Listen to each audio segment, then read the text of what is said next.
Hello, आता आपण बघूया कृष्ण आईच्या लेकी या सिरियलमध्ये आजच्या भागात आपल्याला असं बघायला भेटलं आहे की कालच्या भागात जे झालं तेव्हा गौरी चांगलंच धडा शिकवते तिच्या सावत्र मंदिरात.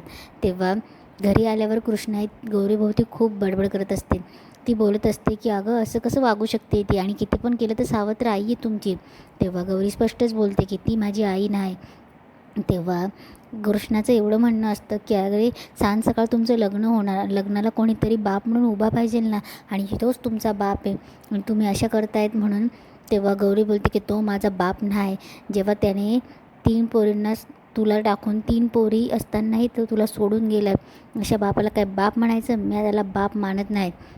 तेवढ्यात कृष्णा तिला सारखं समजवत असते. तेवढे तिथे एक शारदा नावाची मुलगी येते पार्सल घ्यायला. तेव्हा ती प्रेग्नेंट असते. तेव्हा कृष्णा तिला तिचं पार्सल देते आणि नंतर घरात सगळ्यांना सांगत असते, बघितलं ही शारदा ही आपल्या मोठ्या मुलीबरोबरची आहे. बघितलं तिचं लग्न झालं आहे आणि आता डिलिव्हरीला आली आहे आणि अजून इथे लग्नाचा प्रकार नाही. कसं होणार माझ्या मुलींचं लग्न? आणि त्यांचं लग्न होण्यासाठी कोणीतरी भक्कम पाठी तर पाहिजे. समाज काय म्हणेल? आणि काय म्हणलेस तू? पावडर लावणारी बाई म्हणालीस तिला. अगं सावत्र आई असली तरी आईचा मान द्यायचा असतो. तेव्हा गौरी स्पष्टच सांगते की हे बघ आई, तू मला काहीही सांगू नको. ती माझी आई नाही आणि तो माझा बाप नाही आणि आम्ही नाही मानत म्हणून. तेवढ्यात तिथे मिनी बोलते की गौरीताई चल पटकन आपल्याला बँकेत जायचे, पैसे काढायचे, नाही तर संध्याकाळी भाजीपाला घ्यायला मिळणार नाही म्हणून. तेव्हा मिनी गौरीला पटकन बाहेर घेऊन जाते. तेव्हा कृष्ण इथे चिंता करत असते की कसं समजवायचं या पोरींना का अशा करतात म्हणून. इकडे आता शंकरची एंट्री दाखवली. शंकर हा वसुली करत असतो, पण काही लोक वसुली नाही करणार म्हणून बोलत असतात. तेव्हा शंकरचे मित्र त्या वसुली न देणाऱ्यांना सांगत असतात की आमचा शंकर दादा येईल ना तर बघाच तुमचं. पण ते लोक शंकरला चिरकुट समजत असतात आणि जेव्हा शंकरची एंट्री होते तेव्हा शंकर एकेकाला चांगलं बडवूनच लावतो. तेव्हा सगळे पळून जातात. तेव्हा त्यांना कळतं की शंकर कोण आहे म्हणून. गौरीची सावत्र आई राग करत असते की तिचा एवढा अपमान झाला म्हणून, आणि ती आता तिच्या नवऱ्याजवळ ते घर आणि ती खानावळच मागते. तेव्हा तिचा नवरा बोलतो की असं कसं, अगं ती राहतील कुठं? तेव्हा गौरीची सावत्र आई बोलते की म्हणजे तुमचं त्यांच्यासाठी जीव तुटतो आहे ना. तेव्हा ती रडायला लागते की मी तुम्हाला एवढं लेकरू दिलं, पोरगा दिला, आणि तिने काय दिलं? 3 मुली दिल्या त्या वाकड्या तोंडाच्या, आणि तरी तुमचं तिच्यासाठी जीव तुटतो आहे. तेव्हा तो बोलतो की तसं नाही गं. इकडे गौरी आणि मिनी बाजारात येते.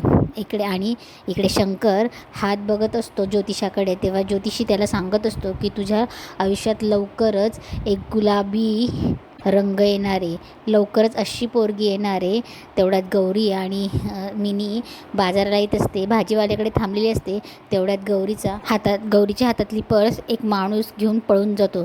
तेव्हा गौरी पळतच सुटते आणि हे शंकर बघतो. शंकर बघता क्षणी गौरीच्या प्रेमातच पडतो. तेव्हा शंकरच्या हाताला तो पर्स पळवणारा माणूस लागतो. तेव्हा गौरी बोलते सोडू नको त्याला. तेव्हा शंकर गौरीकडे बघता क्षणी प्रेमात पडलेला असतो आणि तो त्याला सोडून देतो. तेव्हा गौरी पुन्हा पळत जाते आणि त्याच्याकडनं त्याची पर्स घेऊन त्याच्या कानाखाली वाजवणार आणि बोलते की पोलिसांना सांगतो म्हणून. तेव्हा तो पर्स पकडणारा बोलतो की ताई प्लीज पोलिसात देऊ नका. तेव्हा तो सांगत असतो की ताई काय करू, पोरगी खूप आजारी हो आणि गोळ्या औषधांना पैसेच नाही आहे, आणि मग खूप मनावर दगड ठेवून मी ही चोरी केली आहे. तेव्हा गौरीलाही थोडं वाईट वाटतं.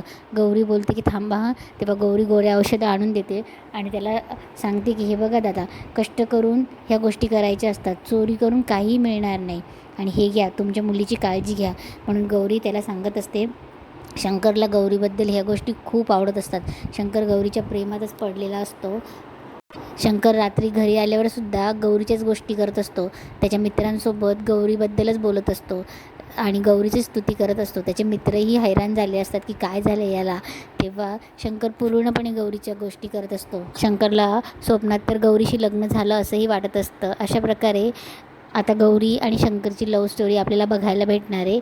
जर तुम्हाला ही सिरियल अजून हिच्याबद्दल काही ऐकायचं असेल तर तुम्ही या चॅनलला सबस्क्राईब, लाईक करू शकतायत.